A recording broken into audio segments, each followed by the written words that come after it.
Now just to test this out, class, Amazon has gotten pretty smart, okay? So I'm going to go and I'm going to scan, or actually I'm going to type in the ISBN value that our book mentions, which is for our book. And let's see if we can type it in the right way. I'm going to go up here, go back, go to numbers, and it's 978, and then 144, and then 9397, and then 487. Now all it's going to do, if I do the click right, it's going to do the ISBN button, it'll get a value with that. So I'm just going to click ISBN, and look, it comes back with App Inventor right away, okay? It uses it in the same way that it does a keyword. So what I'm trying to say is the keyword search is really powerful.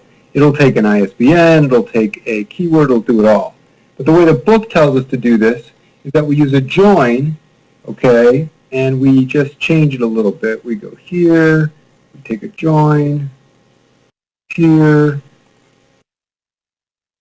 and then we go and say ISBN colon, right, no space, and then we just hit it. And now if we do the same thing, if I hit search again on our book or our ISBN number, it comes back with the same value every single time. And in fact, if I go back and make a number wrong and do it then, what does it come back with? Actually, let's put a couple of, let's just shorten it. Say ISBN search.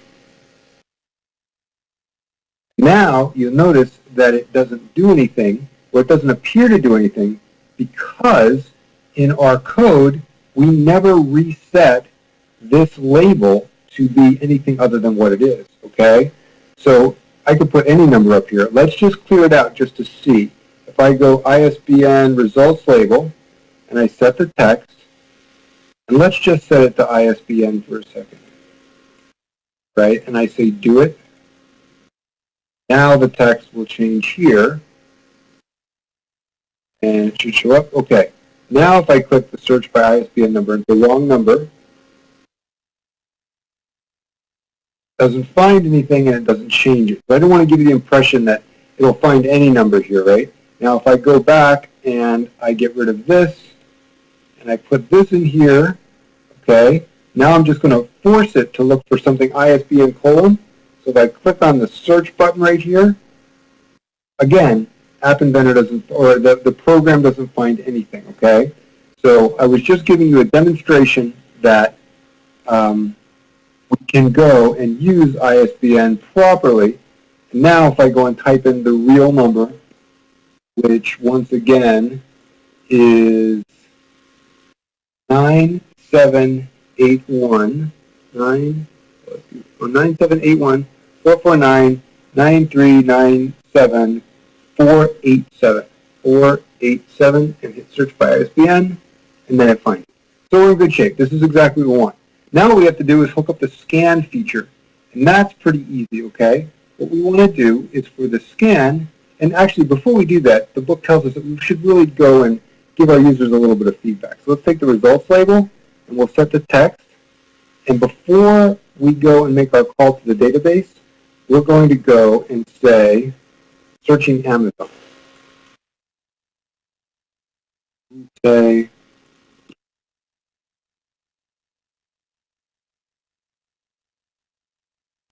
now, if I duplicate this, put this here as well, now what will happen is our user will know that we're looking for something, and when the value comes back, it'll put the real thing, okay?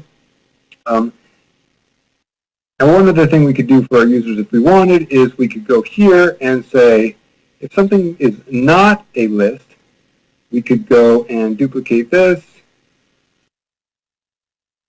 and say error encountered, for example, right? Nothing found, perhaps.